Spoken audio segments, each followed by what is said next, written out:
un mariage heureux et durable. Donc pendant la lecture, au fait, je pense que je m'arrête à la page 18 ou 23. Je pense que je n'ai jamais terminé ce livre, je me suis arrêtée là.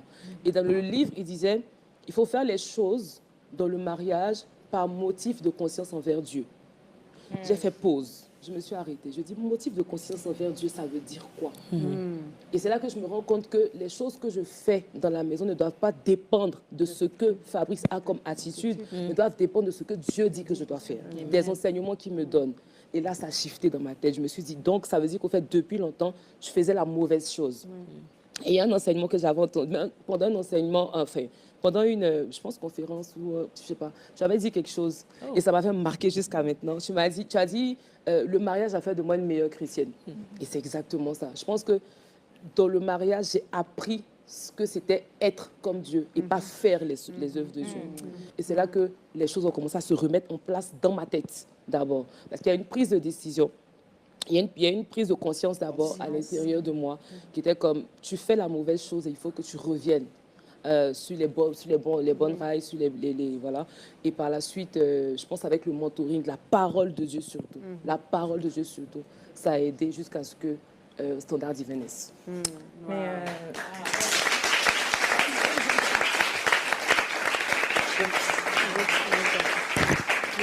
Par contre, au niveau de l'Église, est-ce que ça commence à se manifester? Est-ce que tu arrivais à te soumettre quand même au mentor, à l'autorité spirituelle? Alors, il faut dire quelque chose. Par rapport à l'Église, aux autorités, quand je trouvais qu'ils étaient défaillants, non.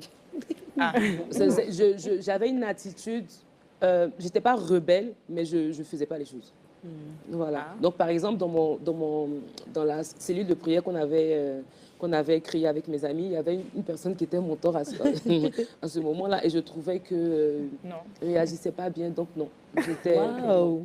Donc, ce qu'il dit non, oui, et que tu sois une femme ou un homme, dès que je trouve, ça il faut le dire, dès que je trouve qu'il y a des attitudes qui sont défaillantes, non, je ne se mettais pas.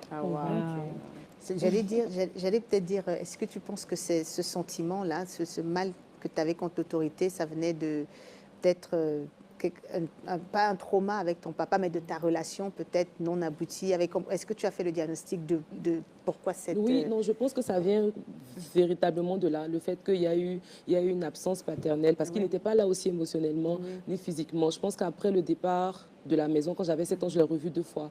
Et puis, il est décédé l'année passée. Donc, je ne l'ai plus revu pendant un certain moment. Et son absence émotionnelle, je pense, a joué. Et le fait aussi que j'ai eu... En fait, dans ma mère, je cherchais mon père, mais elle faisait le père. Donc, c'était assez mélangé. Et je pense aussi que l'éducation